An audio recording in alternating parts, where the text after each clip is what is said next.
tardes. Hola, buenas tardes a todos, Buenas ¿cómo están? tardes.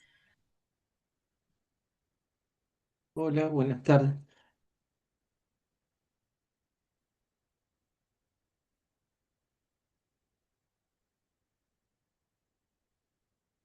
Bueno, buenas tardes a todos y a todas, bienvenidos a este nuevo ciclo llamado La labor pericial y ética, declarada de interés por la Suprema Corte de Justicia y organizada por el equipo que trabajamos en el área de psicología jurídica y forense de Coordinadora de Psicólogos del Uruguay. Eh, Demoré un poquito en darles entrada, atento a que soy yo quien los va a recibir en sala de espera y para que en realidad no se cortara la presentación con los ingresos y que no fuera más difícil para mí, traté de esperar unos segunditos más. Voy a admitir a algunos compañeros que están en sala de espera para poder entrar, así que bueno, antes que nada les quería comentar porque ingresamos 19:05. Es algo que yo soy absolutamente como puntual, pero bueno, quería comentarles lo siguiente. Bueno, para todos aquellos que no me conocen, mi nombre es Miriam Sebane, yo soy magíster en psicología con especialidad en psicología forense y criminología. Soy la responsable del área de psicología jurídica y forense de Coordinadora de Psicólogos del Uruguay, que funciona hace más de 20 años en Coordinadora, tratando este equipo de trabajar para difundir de una manera seria, responsable, ética y comprometida la labor pericial que se hace en Uruguay. Así que, más allá de brindar estos espacios de intercambio y de reflexión, atendemos también consultas, asesorías que nos llegan a través de Coordinadora de Psicólogos. Este año, un año nuevo, un ciclo nuevo, dentro de lo que es del área, tratamos de, en realidad, poder enfocarnos a cuestiones relativas a volver a las bases, volver al inicio de todo lo que tiene que ver con el respaldo ético y el respaldo científico en la labor y la tarea pericial. Para nosotros es uno de los principios básicos. Eh, Pido a quien tenga el micrófono abierto que lo pueda silenciar. Muchas gracias. Son principios básicos en la labor pericial y entendemos que estos espacios de compartir, que también son avalados por justamente la Suprema Corte de Justicia, respaldan y nos ayudan como profesionales a poder entender, poder trabajar, poder comentar y reflexionar acerca de nuestra tarea cotidiana. Eh, esta instancia es una instancia que, como les decía, se va a unir a lo que van a ser el ciclo de conferencias académicas científicas que se va a llevar durante 2026 y durante 2027 con ejes que tienen que ver con labor pericial y ética. Si habrá para decir, si habrá para hablar y para reflexionar en este camino conjunto. Viendo quienes están ya logueados, hay compañeras del Instituto Técnico Forense, hay alumnos, exalumnos, compañeros de otros ámbitos, las compañeras y colegas del área. Así que bueno, bienvenidos a todos y espero que este sea un espacio de intercambio, un puntapié inicial para poder hablar de estos temas que son tan importantes para nosotros. Eh, ¿Cómo pretendemos llevar a cabo esta charla? Esta charla va a durar unos 40 minutos y después vamos a abrir el intercambio bueno, a los colegas que quieran hacer alguna pregunta, alguna reflexión. También está abierto el chat a los efectos de que puedan colocar alguna pregunta, algún comentario o alguna participación que les sea de pertinencia. Bueno, como les decía, consideramos nosotros es importante hablar de lo que son los aspectos ligados al trabajo de los psicólogos en el campo de la ley, la justicia y el derecho. Y por eso hoy vamos a hablar de lo que tiene que ver con la prueba pericial, todo lo que tiene que ver con estos aspectos metodológicos, científicos y éticos que forjan nuestra labor día a día. Cuando hablamos de pericia, de prueba pericial, ¿de qué estamos hablando? Estamos hablando justamente de un diagnóstico, una valoración que nosotros realizamos para fiscales, para jueces, para abogados de la parte, que tienen una fundamentación en cuestiones técnicas, científicas y específicas de nuestra labor para ayudar a una toma de decisión en el campo de la justicia. Yo suelo decir, y me han escuchado algunos de ustedes que ya nos conocemos, que el juez o los fiscales pueden saber mucho de leyes, de normativa, de procesos judiciales, pero necesitan, y está contemplado en nuestra normativa, el CGP, el CPP y lo que es el CNA, solicitar, ¿sí?, valoraciones a profesionales a los efectos de auxiliar en la toma de la mejor decisión, ya sea para una audiencia, ya sea para una sentencia, para una decisión, atento, por ejemplo, al interés superior de un niño en un proceso judicial. Hoy vamos a hablar de lo que tiene que ver con los peritos y la prueba psicológica, de este informe como semiplena prueba y como asesoría en el campo de la ley y derecho a la justicia. También podríamos hablar en otro espacio, en otro momento, de lo que son los testigos calificados, ¿sí? Que son todos aquellos profesionales que tienen una ligación justamente con este sujeto vinculado a un proceso pericial y lo conocen por su relación profesional. Será un psicoterapeuta, será su maestro, será su médico, etcétera, etcétera. En este momento estamos hablando de lo que tiene que ver con el campo de la psicología. Habitualmente y cada vez más todos sabemos que la justicia requiere no solo a los peritos, sino en realidad a los profesionales que tienen una relación con este sujeto, ya sea niño, niño, adolescente, adulto, adulto mayor, en un proceso de justicia. Entonces, cada vez más, y esto es lo que nos pasa desde el área, recibimos más consultas de abogados, de padres, también de jueces, en relación a la solicitud tanto de pericias como de informes de testigos calificados. Como decía, en este momento vamos a hablar de los peritos, ¿sí?, de la relación pericial, no de la relación profesional exenta, que no tiene que ver justamente con solicitar puntos periciales o solicitar una prueba para tomar una decisión en el campo de la justicia. Cuando hablamos de una pericia psicológica judicial, podríamos decir forense también, del foro romano, de asesoría justamente a lo que es la justicia, hablamos de una acción concreta que en realidad separa lo que es el campo clínico terapéutico. Habitualmente nosotros estamos acostumbrados a hablar y a escuchar de informes psicológicos que tienen que ver justamente con procesos más psicoterápicos. En este caso, lo que hacen los peritos es brindar un informe, una valoración, un proceso psicodiagnóstico, un estudio, le pueden llamar de las formas que quieran, por eso en realidad utilicé diferente lenguaje, ¿sí?, que es realizado por un experto, ¿sí? Un experto, un psicólogo, por supuesto, que tiene experiencia, experticia y en realidad formación de posgrado en todo lo que tiene que ver con la psicología jurídica y la psicología forense.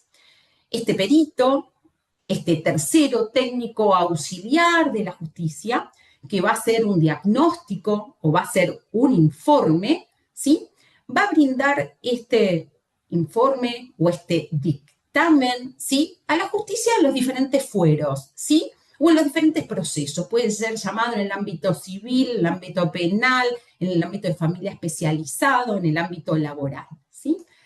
Lo más importante y una de las cosas que yo sostengo desde hace mucho tiempo es que el punto de pericia, la pregunta psicolegal, ¿sí?, esté clara y sea adecuada justamente a la experticia que se solicita, en este caso, al campo psicológico, ¿sí? Entonces, nosotros para hacer este estudio, este psicodiagnóstico, necesitamos entender cuál es la pregunta que debemos contestar.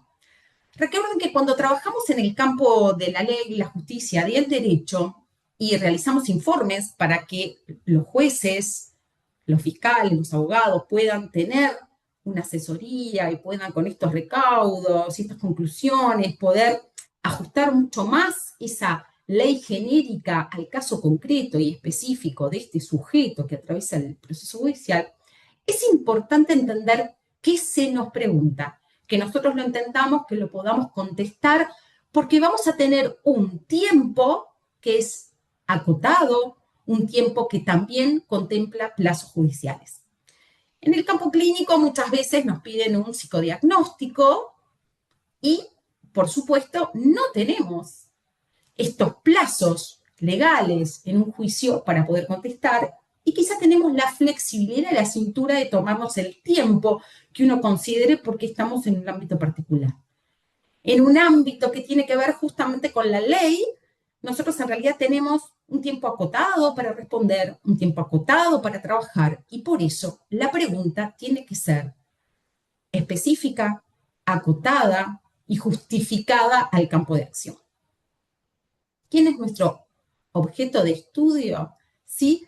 En el campo pericial es el sujeto que atraviesa un proceso judicial, ¿sí? Que está inmerso en una situación judicializada y que el juez, a punto de partida de entender, o el fiscal en los procesos penales que hoy lleva a cabo la investigación luego de la modificación de nuestro CPP en el 2017, que entra en vigor en 2018, bueno, necesitamos entender para qué vamos a brindar este informe y cuáles son los objetivos fundamentales.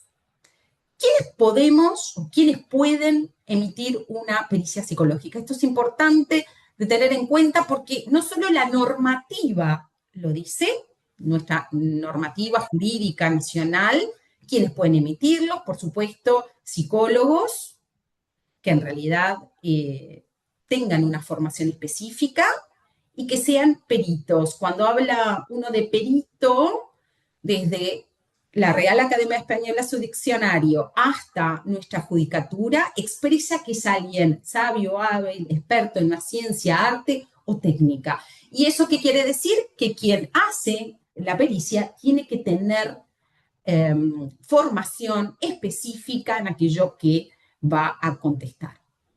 Primero, por supuesto, tiene que ser psicólogo y la formación en el método pericial es absolutamente necesario. Y estos conocimientos, además, tienen que ser de formación permanente, ¿sí? O sea, tenemos que estar actualizados cada vez más, ni que hablar hoy con las plataformas, la inteligencia artificial, y que la ley, además, va cambiando de acuerdo a las necesidades de las normativas vigentes. Los peritos, los profesionales que trabajamos en este campo, que somos expertos, ¿sí? En esta ciencia, arte o técnica, que somos psicólogos y que aparte tenemos una formación específica, tenemos ciertos marcos regulatorios para poder trabajar. Uno es el ámbito regulatorio nacional vigente, otro es el ámbito internacional y el otro tiene que ver con nuestro rol profesional, ¿sí? Cuando yo hablo de psicología jurídica o psicología forense, o hablo de pericia forense o pericia judicial, lo importante es tener en cuenta que este campo comprende dos campos de acción específicos. Uno que tiene que ver con el derecho y otro que tiene que ver con la psicología. Y aquí es donde está el puente entre la psicología y el derecho, por lo cual aquel profesional que intervenga tiene que tener tanto formación específica como en psicología, como todo aquello que se desprende de la normativa vigente. En cuanto al rol profesional, es importante saber que los psicólogos tenemos una ley que ampara el ejercicio profesional en el territorio nacional, que tenemos un código de ética, como tiene cualquier profesión, donde habla de la procedencia y el secreto de nuestro trabajo en campos singulares, y de lo que tiene que ver con el secreto, que es bien específico, el tema del secreto parcialmente relevado en el campo forense. Y tercero, y acá me voy a hacer como un parate, tenemos lo que es la Guía de Principios Éticos de la Red Iberoamericana de Instituciones de Medicina Legal y Ciencias Forenses. ¿Por qué hago un parate? Porque entiendo que más allá de lo que es el código de ética del psicólogo, tenemos que tener códigos de ética particulares que hacen a esta especialización. La guía de principios éticos es una guía que coordinadores psicólogos y el área de psicología jurídica y forense hace muchísimos años que apoyó, que difunde y divulga, porque entendemos que contiene estos principios mínimos que cualquier profesional que ejerce el campo forense debería de tener. Y en ese sentido, estos 2 años también de ciclo sobre lo que es la prueba pericial y la ética van a estar también atravesados por lo que es la guía de principios éticos de la Red Iberoamericana. Esta guía, ustedes pueden acceder a ella a través de la página de coordinadores psicólogos, está justamente en nuestra página colgada, y cualquier duda o pregunta o comentario que tengan en relación a ella nos pueden escribir a coordinadora, que nosotros vamos a estar encantados de poder responder algunos aspectos que entiendan que son pertinentes. Respecto de nuestro accionar como peritos, integrando lo que es un informe, tenemos 2 códigos. Podría haber traído alguna normativa más, pero esta, para hacer el primer encuentro, me pareció que era lo más adecuado. Tiene que ver con el campo penal y el campo civil. Tenemos el Código del Proceso Penal y el Código General del Proceso, ¿sí? Acá, en ambos códigos, que refieren de cómo debe llevarse un proceso en estos campos, tenemos entre los artículos 174 y 175, pero habitualmente a partir del 177, aquellos requerimientos que debe tener un informe, ¿sí?, que se eleva a la justicia. Acá habla de los honorarios, de la procedencia de la prueba, de la actuación de los peritos oficiales, de cómo debe recusarse un perito, ¿sí? Y entonces, en realidad, cuando trabajamos en estos campos, tenemos que tener muy en claro, desde el punto metodológico y ético, que no solo nos regula el campo profesional, genérico, sino también el campo particular donde trabajamos, y esto tiene que ver con los contextos judiciales. También, en realidad, hay una normativa internacional vigente que es muy importante, que es la Convención Americana sobre los Derechos Humanos, llamada Pacto San José de Costa Rica, o la Convención Interamericana de los Derechos del Niño, el CDN, que es el antecesor, por supuesto, a lo que tiene que ver con el Código de la Niñez y Adolescencia en el Uruguay. Entonces le diré que a partir de hoy, cuando hablemos de metodología y ética en relación a lo que es la prueba pericial y al rol del psicólogo jurídico en este campo forense, importante tener en cuenta la normativa, importante tener en cuenta la guía de principios éticos de la Red Iberoamericana. Toda la normativa que yo expuse, ustedes la pueden bajar de tanto INPO, ¿sí?, como de la página del Poder Legislativo, ¿sí? En cuanto a estos peritos, estos psicólogos especializados en alguna ciencia, arte o técnica, en este caso el psicólogo abocado a los procesos judiciales, que va a contestar y hacer un informe diagnóstico con aquello que entiende el juez o el fiscal o el abogado, que son necesarios para conocer mejor ciertos aspectos, podemos decir que hoy por hoy hay una clasificación genérica donde se nuclea cada perito. Por un lado tenemos los peritos oficiales del Poder Judicial, que se nuclean en el Instituto Técnico Forense, el único instituto oficial donde trabajamos, me incluyo, y varios colegas que están hoy en la charla, ¿sí?, donde en realidad uno ingresa por oposición y mérito y hace un trabajo justamente que demanda la justicia en todos los fueros judiciales, ¿sí?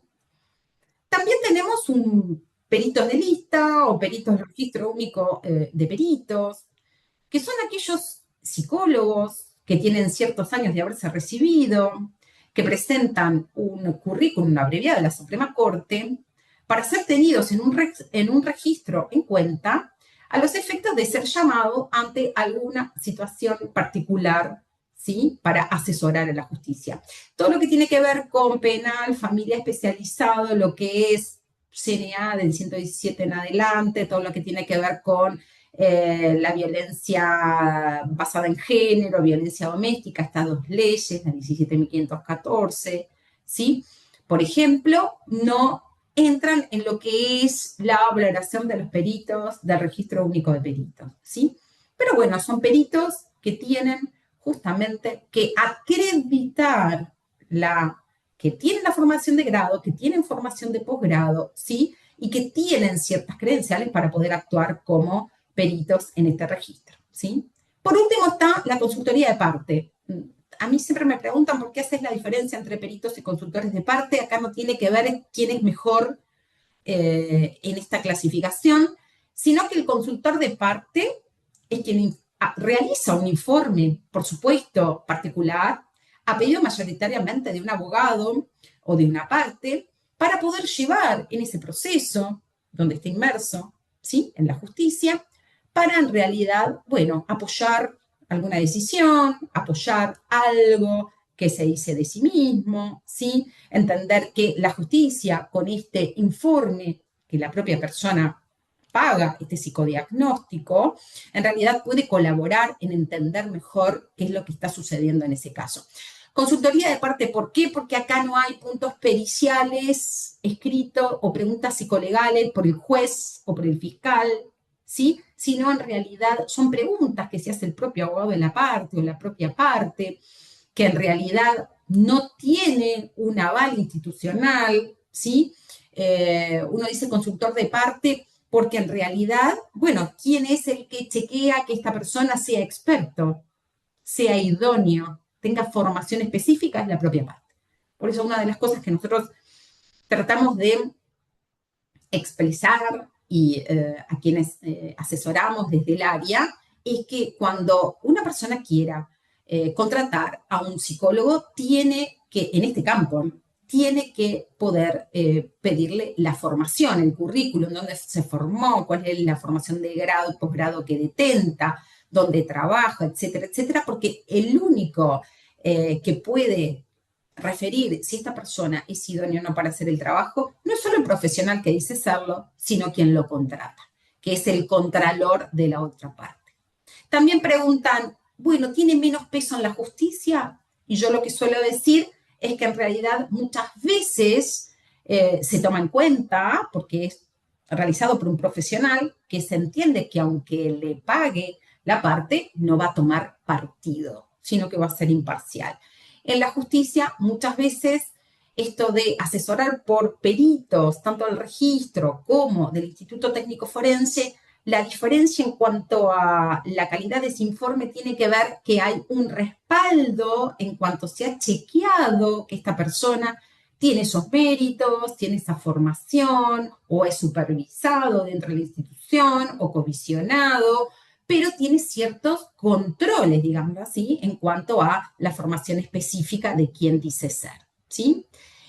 Importante en cuanto a la procedencia de la prueba, cuando uno solicita un informe, tiene que ver con que sea un profesional habilitado para realizar la pericia en el territorio nacional, un profesional experto, por supuesto, en la materia, un profesional que tenga conocimientos solventes y acreditados en el tema que lo convoca. Podrá ser malos tratos en la infancia, podrá ser abuso sexual infantil, podrá ser daño psíquico, podrá ser autopsia psicológica. Esa persona, ese perito, tiene que acreditar mediante su formación, que muchas veces la vemos reflejada en un currículum, ¿sí? Que en realidad tiene esas credenciales para, en realidad, entender que es especialista en esa materia. Cuando hablamos del proceso pericial, este proceso que nos va a llevar, en realidad, a poder hacer ese informe o esa valoración o ese dictamen para la justicia, es importante tener algunas consideraciones. Primero, que ese profesional tiene que detentar independencia teórica y técnica. ¿Esto qué quiere decir? Que el profesional, que es el que va a firmar el informe, por supuesto que se hace responsable por el contenido del mismo, eligió la metodología, la estrategia que va a utilizar para poder contestar estos puntos periciales. Estamos hablando que ese profesional va a tener que utilizar un método científico, va a tener que pensar en hipótesis alternativas, va a tener que pensar en que su informe podrá ser replicado. La replicabilidad en el campo de la psicología no es lo mismo que en el campo del laboratorio, la química o la matemática, y por supuesto tiene su flexibilidad, sus alcances y sus limitaciones. Lo segundo tiene que ver con que este profesional va a pensar en sus propios sesgos, cómo interviene en el proceso, ¿sí? Y va a detentar máxima imparcialidad. Estamos hablando que se va a poder separar de esa situación, que pese a que sabemos que somos sujetos, no vamos a ser subjetivos y vamos a pensar en las posibles implicancias a la hora de realizar este proceso. Lo tercero, para mí tendría que ver con la descripción en este informe. Primero, ¿cómo lo hago? Segundo, ¿para qué de la información? Nosotros sabemos que cuando hablamos de pericia, el secreto está parcialmente relevado y eso quiere decir que la información que nos brinda el peritado o el periciado podemos utilizarla para colocar en el informe. Pero eso no quiere decir que vamos a utilizar todo lo que el peritado nos diga, ¿sí? Estamos hablando de darles garantías a este justiciable. Por supuesto que tiene derecho a conocer qué vamos a hacer con la información, es una obligación del perito brindar consentimiento informado, de esto vamos a hablar también, pero a la hora de volcar esa información tiene que ser absolutamente cuidadoso. Todo aquello que refiere al punto pericial será colocado en el informe, en la manera que el perito entienda, todos tenemos ciertos estilos, también de configurar el informe, etcétera, pero esto de no todo va, ¿sí? No toda la información que recogemos va a tener que ser necesariamente utilizada en el informe. Mínima inferencia. Esto tiene que ver con el método científico y con la necesidad de fundamentar, de brindar explicaciones científicas, teóricas, técnicas de cómo llegamos a la conclusión en ese informe o en ese dictamen. Esto es importante, el que me conoce sabrá que la palabra defender un informe no me gusta nada.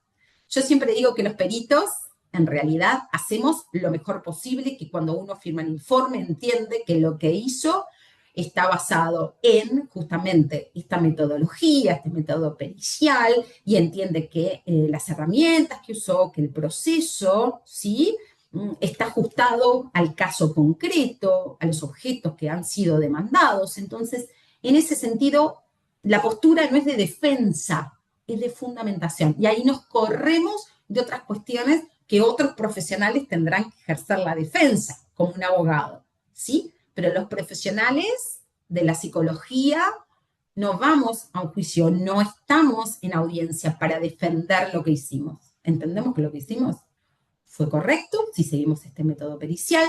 Y lo que vamos a brindar son explicaciones científicas fundamentadas cuando se nos solicite. Lo otro es la claridad y orden de la expresión.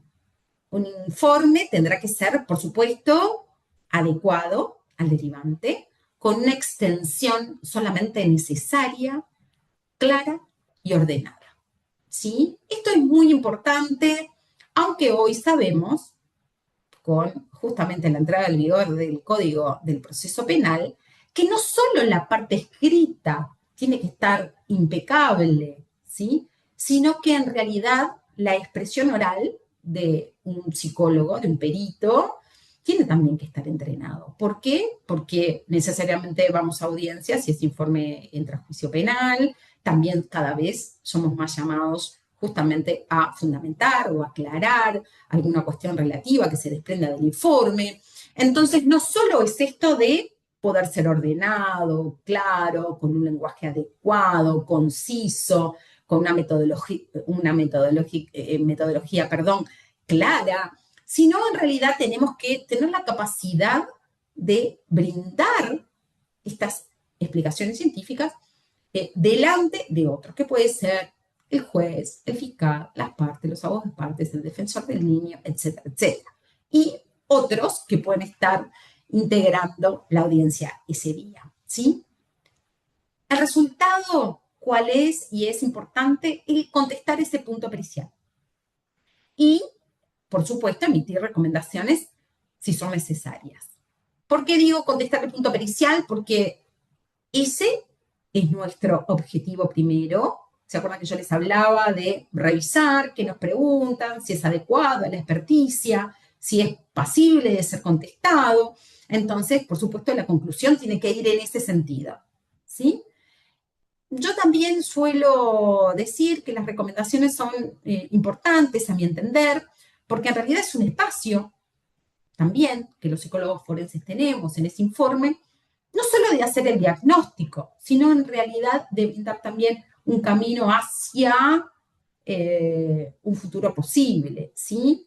Muchas veces derivamos a procesos psicoterapéuticos o solicitamos algún tipo de informe o solicitamos que la persona que atraviese el proceso judicial pueda traer algún comprobante de algún tratamiento que está indicado, etcétera, etcétera. Entonces, entiendo que ese informe, ese documento público que nosotros firmamos con toda la responsabilidad que conlleva, bueno, tiene ese espacio donde nosotros tenemos esa cintura, esa libertad para poder expresar cuestiones que entendemos son necesarias, ¿sí?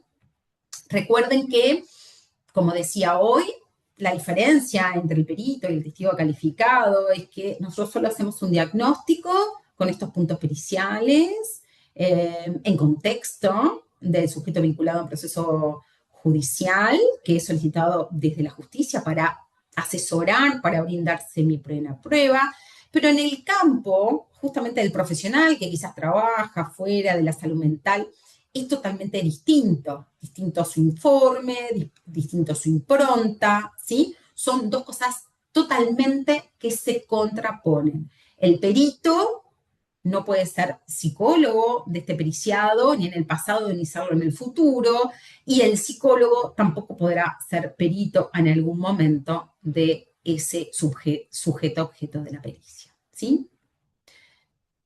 Este informe, como les decía, tiene que tener una fundamentación, ¿sí? Una fundamentación en el método científico. A mí me preguntan a veces, ¿la psicología es ciencia? Sí, es ciencia. Estamos acostumbrados a hablar de ciencia, matemática, números, químicos, pero la psicología es una ciencia y también tiene un método científico, en este caso es un método hipotético deductivo, un método pericial, ¿sí? Pero ¿qué es el método científico? No es otra cosa que, obviamente, un conjunto de conocimientos derivado de una serie de pasos que están sistematizados, que están estructurados, ¿sí? Y que se deducen, por supuesto, de investigaciones, leyes generales, que después van a calar en esa situación particular en la cual estemos trabajando. Ese método científico, como les decía, comprende esta serie de pasos para obtener un nuevo conocimiento. Nosotros hablamos de este método hipotético, deductivo, donde nosotros en esos principios generales intentamos pensar en todo lo que tiene que ver con la teoría, la técnica y los modelos que sostienen la comprensión de la conducta, las emociones de los sujetos, y lo aplicaríamos a ese caso concreto y a esas preguntas y a ese proceso que ya no va a ser general, sino va a ser, como digo, particular y caso a caso. El método hipotético deductivo se concreta básicamente en tres fases que tiene que ver con la observación de los sujetos que van a ser objeto de estudio, la aplicación de la estrategia elegida por el perito. ¿Se acuerdan que yo hablaba de libertad teórica técnica? Entonces, cada perito elegirá el método, el camino por el cual mejor llegar para poder contestar esos puntos periciales. En ese camino, el perito se deberá de preguntar y plantear y formular hipótesis alternativas que irá contrastando esto de la falsabilidad a los efectos de encontrar elementos de concordancia y divergencia para poder fundamentar una conclusión que tenga peso en elementos que se entienden derivan de un método pericial. En ese sentido, vamos a hacer una conclusión. Esta conclusión va a tener que ser verificable respecto a la metodología que el perito utilizó. Y entonces, estas reglas básicas del método científico, lo que buscan mayoritariamente tiene que ver con minimizar la subjetividad, ¿sí? Sosteniendo la validez de las conclusiones en un proceso que puede ser de alguna manera válido y verificable, ¿sí? Como les decía, en psicología, como en ciencias humanas, tenemos algunas dificultades y algunas cuestiones son más relativas justamente por el objeto de estudio, ¿sí? En este caso, estas tres fases que yo les decía se concretan en etapas de un método científico, un método pericial, en este caso, que tienen algunos de estos pasos. Digo, estos pasos se pueden discriminar en más fases, podremos hacer en el futuro alguna jornada académica científica en relación a algún punto de estos. También en ese sentido nosotros escuchamos y en realidad recibimos sus comentarios a los efectos de qué temas les gustaría también abordar para poder en realidad pensar en conjunto todo lo que tiene que ver con este campo tan particular. Entonces, hablamos primero. Objeto de estudio, estamos hablando de un sujeto vinculado a un proceso pericial, donde desde la justicia se nos pregunta ciertas cuestiones que tienen que ver con la experticia, y este informe y este proceso solo podrá hacerlo un profesional experto, ¿sí? Un perito, que acredite tener la formación y tener la experiencia y experticia suficiente para poder realizarlo. Lo segundo tiene que ver con, bueno, hacia dónde vamos, ¿sí? Para contestar. Y entonces vamos a tratar de recolectar esa información desde diferentes fuentes de información. Y ahí, por supuesto, si el sujeto está vinculado a un proceso judicial, lo primero es el estudio exhaustivo del expediente, ¿sí? Será un expediente electrónico, será un expediente más tangible, ¿sí? Y iremos viendo todas aquellas informes, todos aquellos expedientes acordonados que pueda llegar a tener, toda aquella información relativa que no sea necesario para poder contestar mejor este punto pericial, ¿sí? Entonces, vamos a recolectar la información, vamos a leer el expediente, ¿sí? Vamos a citar a las personas en esta evaluación que nosotros planteamos, esta evaluación que tiene esta libertad teórica técnica, donde vamos a observar, vamos a hablar las conductas, todo aquello que los psicólogos sabemos hacer, ¿sí?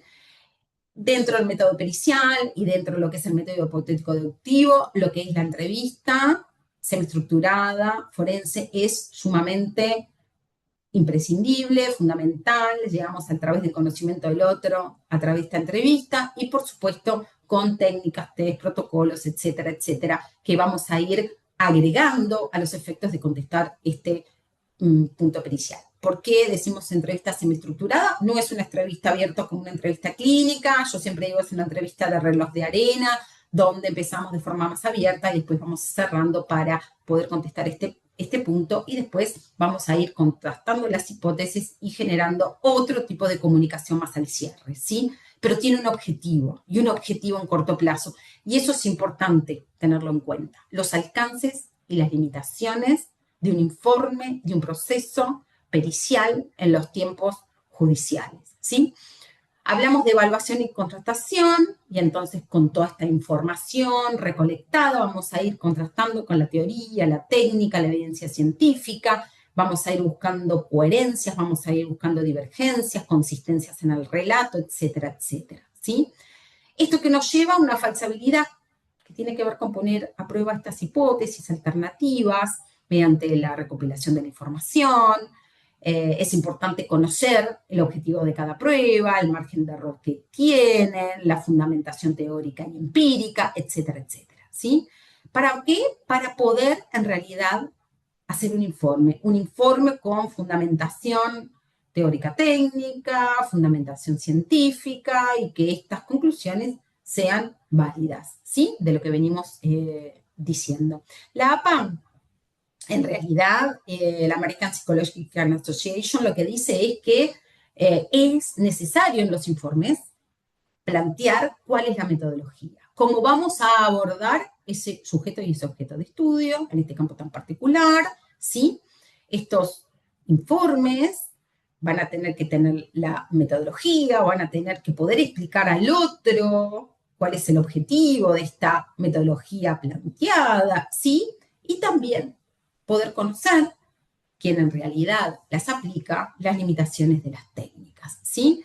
Esto es importante, yo siempre digo que en los informes deberíamos de poder tener todos esta como coincidencia, ¿sí? En cuanto a que esta valoración tiene que estar dada y pensada por una metodología que se le pueda explicitar al otro, ¿sí? Yo siempre digo, acá no hay misterio, ¿sí? Uno perfectamente puede decir cuál es el camino, esto de la metodología científica, ¿no? ¿Cuál es el camino que uno utilizó para poder contestar esta pregunta psicolegal, ¿sí? Manzanero, Antonio Manzanero es un referente en lo que es la actividad del testimonio, la psicología del testimonio, a mí me gusta mucho, tiene justamente un artículo que tiene que ver justamente con las reflexiones en el campo psicojurídico y dice algunas cosas respecto a lo que tiene que ver con la prueba pericial, con la metodología, ¿sí? Que es justamente de lo que veníamos a hablar hoy, ¿no? Entonces, plantea que estas metodologías tienen justamente que haber sido sometidos a algún tipo de prueba, que haya sido revisado por la comunidad científica o por pares, que tenga papers, que tenga publicaciones, investigaciones al respecto, que tenga el conocimiento del margen de error de la prueba y que, por supuesto, la metodología cuente con aceptación en la comunidad científica. Estos puntos que se vienen hablando a nivel mundial de qué herramientas utilizamos, cómo y para qué, yo siempre digo que una de las cosas más importantes tiene que ver con realizar procesos globales, ¿sí? Donde haya técnicas actuariales, no actuariales, donde haya en realidad técnicas que, bueno, apelen más al juicio quizás clínico, tradicional, con las técnicas proyectivas, gráficas, etcétera, etcétera. Hoy no es el día que vamos a hablar de la metodología en sí, pero bueno, la idea es poder tener otros espacios también en el futuro para hablar de estas cuestiones en base a la metodología que practicamos y en realidad aplicamos. Esta metodología que uno tiene que saber el para qué, el por qué, cómo nace, si en realidad es adecuada a la edad, a la etapa evolutiva de que nosotros vamos a justamente trabajar con esta persona, vamos a evaluar, y si también esta herramienta sirve a los efectos de poder contestar esta pregunta psicolegal. Es algo que en audiencias muchas veces es un factor por parte de los abogados tendientes a la pregunta y qué metodología usó y cuánto tiempo y cuántas entrevistas y cuénteme cuál es el objetivo, para qué lo utilizó, por qué no utilizó tal técnica. Y esto tiene que ver, como yo les decía, con la libertad teórica técnica. Cada perito, cada profesional que trabaje tendrá su recorrido particular, ¿sí? La raíz, como yo les decía, el centro tiene que ver con esta entrevista semiestructurada forense, pero después aquellas técnicas complementarias que vayamos a usar tiene que ver con la elección personal del profesional, quien es que, por supuesto, además va a firmar el informe, ¿sí? Entonces, si nosotros tenemos que hacer un resumen, diremos que primero vamos a hablar de un profesional, por supuesto, entrenado, que tengamos esto de la ética como norte, ¿no? Un perito con formación específica y continua. Esto para mí es sumamente importante, ¿sí? No quedarnos en me gradué y esto es necesario, la formación continua. La utilización del método científico, como vimos, esta serie de pasos estructurados, teniendo en cuenta el objeto pericial, ¿sí? Esta libertad teórica técnica para poder contestar y hacer un informe que tenga validez. La imparcialidad, ¿sí? Versus la subjetividad, conocer los sesgos del entrevistador, los sesgos que se pueden jugar, ¿sí? Uno puede ser empático, pero eso no quiere decir que no pueda ser imparcial. Esto del contraste de las hipótesis alternativas, no ir con la idea justamente, y ese es como el camino del sesgo, de que por acá se contesta la pregunta, sino que podamos pensar en alternativas que vamos a ir decantando a punto de partida de generar estos elementos de concordancia y divergencia. Las conclusiones, por supuesto, van a tener que estar basadas también en la generalidad aplicadas al campo particular. Personalmente, no me gustan los informes llenos de teorías. Entiendo, a veces nos preguntan en la audiencia también, ¿y usted qué teoría y de dónde?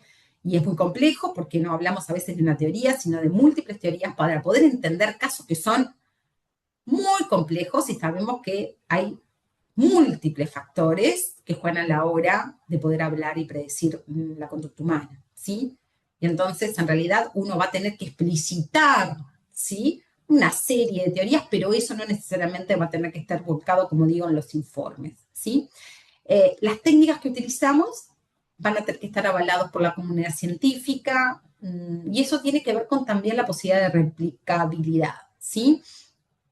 Porque Blanca Vázquez, que es psicóloga justamente del Colegio de Madrid, que también es referente en el área de psicología jurídica y forense, lo mismo de la parte de coordinadora de psicólogos, habla esto de la replicabilidad, de la parcialidad de la replicabilidad. Pero no es lo mismo, y a veces me repito en el ejemplo, hacer una técnica de lúdica o una técnica de papel maché o una técnica que no tenga un respaldo, que no tenga un estudio y que quizá, bueno, surgió en el momento, que uno a veces puede utilizar ciertas formas de trabajar en un ámbito clínico porque tiene otros objetivos totalmente distintos que en un ámbito donde se juega la prueba, se juega la asesoría, estamos hablando de justiciables, de decisiones que se toman respecto de un proceso futuro de los participantes. Entonces, bueno, tenemos que hablar de técnicas que se hayan estudiado, que tengan una validez, ¿sí? Que otros la han utilizado, que sean específicos para el campo forense. Echeburúa también tiene muchos artículos en relación a esto y de la dificultad también y de la exploración, de encontrar técnicas que sean exclusivas del ámbito forense, son las menos, el ámbito clínico tiene muchas más, y entonces muchas veces se extrapolan de un lugar a otro, ¿no? Entonces ahí vamos a tener que estar como mucho más alerta en estas cuestiones. Y por último, la validez del informe. La validez del informe que hace a todo esto que venimos diciendo, ¿sí? Si el profesional es entrenado, si utilizó el método científico, si se respalda en un marco ético, si en realidad conoce esto del método hipotético deductivo, si conoce y se hace responsable de este proceso, si entiende que estos puntos periciales son contestables o no en este tiempo tan acotado, etcétera, etcétera, bueno, llegamos a poder tener un informe con esta fiabilidad, esto contestable por parte de este experto, ¿sí? En este tiempo. Por último, yo estaba mirando un poco el reloj, siempre se me va un poco, trato de ser como más centrada, pero bueno, esto da para hablar muchísimo, pero esto de la guía de principios, ¿se acuerdan que yo hablé al principio de que el proceder de un perito tiene que estar regulado por ciertas normativas, y ni que hablar, la ética lo atraviesa? Yo siempre digo la ética como norte para trabajar. En ese sentido, la guía de principios éticos entiendo que tiene un respaldo nacional, un respaldo internacional, también desde el punto de vista universitario, de muchas asociaciones forenses, por lo cual tiene un peso. Coordinador de psicólogos, el área de psicología jurídica y forense también lo ha respaldado. En ese sentido, esta guía, como les dije, ustedes pueden bajar y consultar, tiene 9 mojones, y estos 9 mojones son también como el norte por donde vamos también a transitar durante estos 2 años del ciclo que tiene que ver con justamente la prueba pericial y la ética, ¿sí? Estos mojones vamos a ir tomándolos para poder ahondar en otros espacios, con otros disertantes, con alguna mesa redonda, estas cuestiones relativas a estos puntos tan importantes que entendemos debe guiar la praxis pericial. El primero tiene que ver el respeto y la promoción de los derechos humanos, ¿sí? Tanto con víctimas, como victimarios, como denunciados, como la familia, ¿sí? O sea, no solo tenemos esta protección en cuanto a estar atravesados por la ética, sino por los derechos a todas las personas involucradas, ¿sí? El trabajo de calidad en cuanto al respaldo del método científico, a la prudencia en las conclusiones. Esto de ser prudente en las conclusiones es meramente no solo técnico, teórico, sino tiene un componente fuertemente ético, ¿sí? La tercera tiene que ver con la formación en medicina legal y en ciencias forenses. Esta guía, como les decía, es abierta a todos los profesionales que trabajamos en este campo. Y esto tiene que ver con que no solo el profesional tenga el grado, ¿sí?, en la experticia que detenta, sino una formación y un entrenamiento de permanencia en el método pericial y en la especialidad que dice tener, ¿sí? Entonces, esto es importante. ¿Qué es lo que dice esta guía? Que aquel que en realidad no cuente con la formación y la experiencia y la experticia necesaria, se tiene que alejar de poder realizar procesos periciales, ¿sí? O sea, no van de la mano con la ética y el método científico, está en calidad de no experto. El cuarto tiene que ver con el trabajo en equipo, un trabajo que no lo hacemos solos, que lo trabajamos en equipo, el interdisciplinario, la covisión, el estar a puertas abiertas con otros colegas, pero lo importante es respetar los campos disciplinares. Yo siempre digo, los psicólogos no hacemos trabajo de psiquiatra, los psiquiatras no hacen trabajo de psicólogo, el trabajo social no hace trabajo del psicólogo y así. Lo importante es respetar cada campo disciplinar y en esa interdisciplina y en esa escucharnos y poder también sostenernos del equipo es sumamente importante. Independencia técnica, independencia teórica, esto es fundamental porque somos nosotros quienes en realidad vamos a elegir el camino por donde vamos a llegar a realizar nuestras conclusiones y nuestro informe. En cuanto al punto 6, los conflictos de interés, está un poco dado, ¿sí?, con todo lo que tiene que ver la independencia técnica o no, cuando en realidad trabajamos en relación de dependencia, en un instituto, etcétera. Esto es importante entender que no debe haber conflictos de interés, también tiene que ver con que, por ejemplo, un profesional de la psicología que trabaja en psicoterapia, no necesariamente, y no va a ser perito, ni el perito tampoco va a poder trabajar con pacientes que ha visto en una instancia judicial. Esto es muy importante porque tiene que ver con un actuar ético del psicólogo, donde hay una incompatibilidad clínica versus pericial, ¿sí? Como yo les decía, ni en el pasado ni en el futuro. También hay una incompatibilidad que tiene que ver con que cuando nosotros trabajamos en un caso, no podemos trabajar en el mismo caso o en casos relacionados como asesor de partes o por el registro único de peritos, ¿sí? No podemos ser jueces y partes en la misma situación, ¿sí? Conflictos deontológicos de interés, cuando actuamos en relación de dependencia. Esto es un poco también lo que les contaba. Cuando uno trabaja en una institución, uno también tendría que poder decir esto sí o esto no, o hasta acá puedo realizar, estas son mis limitaciones profesionales, mis limitaciones teóricas técnicas. Muchos también brindan informes, no como peritos, sino como testigos calificados, en mutualistas, o en institutos, o en instituciones. Y bueno, uno también tendría que poder decir, esto lo puedo hacer, esto no, de esta manera puedo actuar, pero esto se aleja de mi comportamiento ético profesional. El octavo tiene que ver con la confidencialidad, es una obligación ética que nunca se extingue, pese a que el secreto es parcialmente relevado.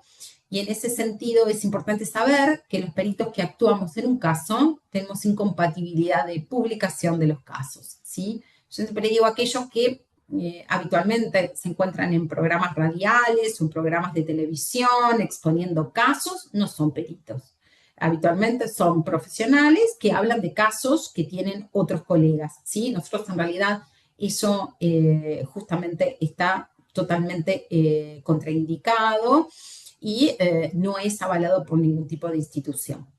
Y por último, el consentimiento informado. El consentimiento informado es un derecho del justiciable y una obligación del perito. Si hay alguna de estas cruzadas que yo siempre digo, hace muchos años tengo, tiene que ver con que no solo lo hagamos de forma oral, sino que también lo podamos llevar al papel, ¿sí? En estos campos tan complejos, siempre digo, bueno, lo que no está escrito muchas veces no vale, y en ese sentido, realizar un informe donde también se haya planteado un consentimiento informado no solo de forma oral, sino escrito, también tiene un respaldo para los propios peritos. Y eso me parece importante. Nosotros en este trabajo estamos cuidando nuestra labor, el quehacer profesional, el mejor hacer, cuidando la parte metodológica y técnica, ¿sí? Ni que hablar derechos humanos, ni que hablar está trabajado por la ética, ¿sí? Pero todo esto es sumamente importante a tener en cuenta en la labor que hacemos. Creo que cuando uno plantea un consentimiento informado, no solo está colaborando con los derechos del otro, sino que en realidad también está realizando un respaldo a su propia profesión, ¿sí? Así que bueno, me excedí un poquito, como siempre, pero bueno, la idea era poder compartir con ustedes en esta hora estas cuestiones que para mí son fundamentales, que marcan el puntapié inicial de un ciclo de 2 años que va a estar atravesado por todos estos componentes que traté de explicar de una forma muy resumida hoy, que los alentamos también a que ustedes puedan enviarnos consultas o tópicos para poder tener una actividad en el futuro. Con el área ya estamos planeando varias instancias, ya tenemos organizadas hasta fin de año por lo menos, instancias donde otros colegas van a venir a hablar. Próximamente la idea es plantear una actividad científica respecto de todo lo que tiene que ver el consentimiento informado, por eso en realidad traté también de terminar con eso. Estaba leyendo a ver si alguien tiene dos preguntas. A ver. Ah, bueno, en realidad hay muchas instituciones que tienen formación, hoy por hoy casi todas las universidades también tienen formación de posgrado en psicología forense, en psicología penitenciaria, maestrías, especializaciones, así que en ese sentido se puede estudiar en varios lugares, también coordinadora, nosotros desde el área de psicología jurídica y forense impartimos cursos a los efectos de esta actualización profesional. Pero si hablamos hace más de 20 años, cuando yo me formé, le diría que hoy el campo es muchísimo más vasto, ¿no? Hay muchas más posibilidades y eso me parece que, bueno, nos deja parados de otro lugar, ¿sí? Eh, ¿Alguna duda, comentario? Los escucho, porque ya no tengo ninguno más en el chat. Algo que quieran compartir, que quieran comentar, que quieran agregar, que les parezca importante a tener en cuenta justamente en este tópico de la charla de hoy. Digo, abro los micrófonos, los escucho. Poco, nadie se anima. Yo siempre digo, nadie se anima. La idea es que, bueno, que pueda ser un intercambio, ¿no? ¿No? Hola Miriam, yo quiero hablar, pero no puedo con el micrófono. Ay, ¿quién habla? Ahí lo activé. Yo, Natacha. Ay, ¿cómo andás, Natacha? ¿Cómo andan? Bueno, nada, yo quería primero que nada agradecerte por esta instancia. Creo que nada, celebro que se den estos espacios y más hoy día que bueno, ya sabemos que estamos siendo muy cuestionados a nivel público, ¿no? Con el tema de nuestra labor. pero bueno, nadie está en los zapatos de nosotros que estamos todos los días bajo presión y bueno, ¿no? En un trabajo tan delicado, tan comprometido y que no se ve, ¿no? Muchas veces todo lo que conlleva a después tener que, bueno, también esto, lo que decías, ¿no? Encontrarnos muchas veces defendiendo algo que en realidad para el no estamos preparados, no somos abogados, ¿no? Sino que, bueno, tratamos de hacer nuestro trabajo lo mejor posible, con la mayor objetividad y profesionalismo, pero bueno, terminamos como siendo objetos de esos procesos, ¿no? Principalmente en esto de los juicios que vos nombrabas. Entonces me parece como que esto nos ayuda un montón a poder más bien encuadrarnos, ¿no? Bueno, bien cómo es nuestra labor, nuestro objetivo y hasta dónde podemos llegar, las limitaciones también de nuestro trabajo. Así que bueno, nada, me encantó, como siempre, un placer escucharte. Así que bueno, yo también fui alumna tuya, así que bueno, otra vez por acá.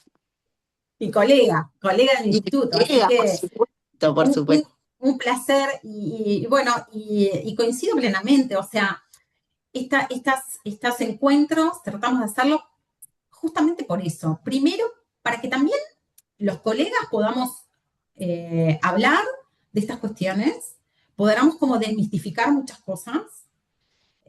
También la información de la población general, nosotros hemos sacado muchos comunicados y demás en cuanto al accionar del perito, trabajando en el ámbito de la justicia, ¿sí? Eh, por supuesto, hay una situación que es bien importante tener en cuenta, que tiene que ver que nosotros trabajamos en ámbitos donde hay tiempos acotados también, ¿sí? Tiempos acotados, con demandas enormes, con equipos reducidos. Echegurúa tiene también varios artículos hablando de esto, cómo mejorar. Y muchas veces tiene que ver con que, bueno, la saturación del trabajo, que tiene que ver con los momentos históricos, sociales y culturales que estamos atravesando, ¿sí? Los montos cada vez más grandes de procesos judicializados donde las personas no se pueden poner, ¿no?, de acuerdo. En otros países hay procesos de mediación muchísimo más que hay en Uruguay, el desconocimiento de los centros de mediación, la labor que pueden hacer, en los casos obviamente donde no hay procesos justamente de violencia, pero sí que puede rebajar el número de juicios, ¿no? Y en lo que hacemos nosotros, que también hay algo bien importante a tener en cuenta, que para nosotros en realidad brindar esta conclusión, este método científico, estos pasos, ¿no? Esta estrategia, tiene que haber tiempo. Y que cuando hacemos valoraciones situacionales en el aquí y ahora, ese proceso no es un proceso pericial como lo entendemos, ¿no? Como en extenso, digámoslo así, sino que tiene que ver con valoraciones más del aquí y ahora, situacionales, donde hablamos de elementos de riesgo, ¿sí? Elementos en realidad de peso, elementos que en realidad pueden resultar como más protectores, dinámicos y demás, estáticos, y bueno, pero no estamos hablando de una pericia. Entonces, la limitación de ese informe también tiene alcances y limitaciones, ¿no? Y entonces, en esto de la metodología, en esto del tiempo, en esto del para qué, es importante también tener en cuenta lo que podemos hacer, ¿sí? Hasta dónde un sujeto puede predecir ciertas cosas también, como profesional, por más que tenga experiencia y experticia, tenemos limitaciones porque el objeto es un sujeto, ¿sí? Que estamos hablando de un proceso, no estamos hablando de cuestiones que puedan resolverse, como digo, en una manera de un laboratorio, ¿no? Y en esto de la defensa que tú decías, yo siempre digo que si nosotros nos empoderamos en cuanto a la defensa y nos corremos del lugar de brindar explicaciones científicas y fundamentadas en cómo y por qué hacemos lo que hacemos, contestando el punto pericial, bueno, ahí me parece que nos complicamos más, ¿sí? Nos complicamos más porque estamos expuestos en una situación de extrema vulnerabilidad, ¿sí? Y entonces creo que hay muchas cosas que debemos tener en cuenta para poder trabajar y poder decir con esta, como decía, ¿no? Poder, pese a trabajar en relación de dependencia en el lugar que sea, o pese a que haya conflicto de intereses, bueno, podernos separar y decir, esto puedo hacerlo, esto no. La psicología en este sentido no tiene herramientas, científicas que puedan responder estos puntos periciales o en este tiempo, ¿sí? Y entonces, en ese sentido, cuando el perito puede colocarse de otro lugar, conoce justamente todo lo que tiene que ver con el método pericial, con el trabajo de responsabilidad, con la firma, porque esto es en cualquier campo, ¿no? Pero es la responsabilidad, ¿sí? Propia respecto de un proceso. Y para eso uno tiene que madurar, tiene que pensar en las estrategias, en las hipótesis, tener tiempo para construir un dictamen. Y entonces, en ese sentido, bueno, poner todo esto a repensar, a pensarnos en el cómo hacemos las cosas, en los tiempos que detentamos, en las limitaciones que tenemos, en la capacidad predictiva, etcétera, etcétera, etcétera, ¿no? Me parece que son muchas cosas como para poder abordar. Por eso decíamos en el área, volvamos a las raíces, volvamos a lo nuestro, a la ética, a qué hacemos, al trabajo que hacemos, a la dedicación que le ponemos, ¿no? Que esto no es lo que a mí me parece, sino esto tiene un estudio por debajo y tiene una conciencia ética y metodológica específica, ¿no? Que ponemos en cada informe. Después hay otras cosas que corren por otros carriles, ¿no? Pero entiendo que estas pautas, por lo menos que yo mostraba acá en la guía de principios éticos, es importante tener en cuenta. Y volvamos a las raíces y volvamos al lugar. Si estamos en un lugar bien parados, no solo el justiciable sale más aireado y esto, ¿no? El derecho a la accesibilidad a la justicia, el poder estar atravesado por el respeto y la promoción de los derechos humanos, sino que también desde el punto de vista técnico y profesional uno también se siente más amparado, ¿no? Conociendo todas estas cosas y pudiéndolas hablar también, ¿no? Por eso digo del equipo, el trabajo en equipo, la comisión, el podernos escuchar, todos estamos en el mismo barco del que trabajamos en la justicia. Y entonces, en este sentido, creo que hay muchísimas cosas como para trabajar, para compartir. Yo siempre digo, esto para mí no son espacios que digo magistrales, acá vengo a decirlo, sino en realidad compartir con otros y conversar de estas cuestiones que a veces queremos, pero no tenemos dónde, ¿no? Y entonces me parece que puede ser un espacio también habilitador para que todos nosotros podamos pensar un poco mejor en esto de volver a las raíces, que me parece que bien nos hace, ¿no? Que bien nos hace a todos nosotros. Bueno, no sé si hay alguien más que quiera decir algo, quiera hacer algún aporte o algún comentario. ¿No? ¿No se anima? Bueno, te animaste vos, Natacha, no se anima nadie, ¿viste? ¿No? Yo lo voy viendo así, a ver si... no. Bueno, espero que se animen para la próxima, algún otro colega. Les agradezco a todos, como siempre, por estar, bueno, escuchar hasta esta hora, ¿no? De poder compartir este espacio que para mí es sumamente importante, para las compañeras que integramos, somos dos mujeres, el área, es también muy importante el ida y vuelta, el trabajo que hacemos, que a veces tampoco se ve, bueno, de fomentar esos espacios, de trabajar en temáticas tan actuales, de brindar. Nosotros todas las semanas estamos en realidad tratando de resolver cuestiones que nos llegan al área de la mejor manera y bueno, la idea es dejar en alto lo que es la psicología forense y más la psicología forense en Uruguay. Tenemos colegas excepcionales que hacen una labor enorme, así que bueno, un poquito va dedicado a todos. Así que bueno, muchas gracias. Miriam, Sí, Miriam, ¿cómo estás? Emilia. Tenés ahí en el chat si va a haber otro próximo encuentro. Sí, Que la sí, va, verdad va que a haber. aprovechando esta Sí, pregunta, me parece tan importante esta charla, que el valor que tiene, porque más que nada para que podamos trabajar este, digamos, con esto de la ética, ¿no? Que siempre hablamos nosotros en el área de cómo a veces los profesionales se olvidan, ¿no? De ese marco de la ética.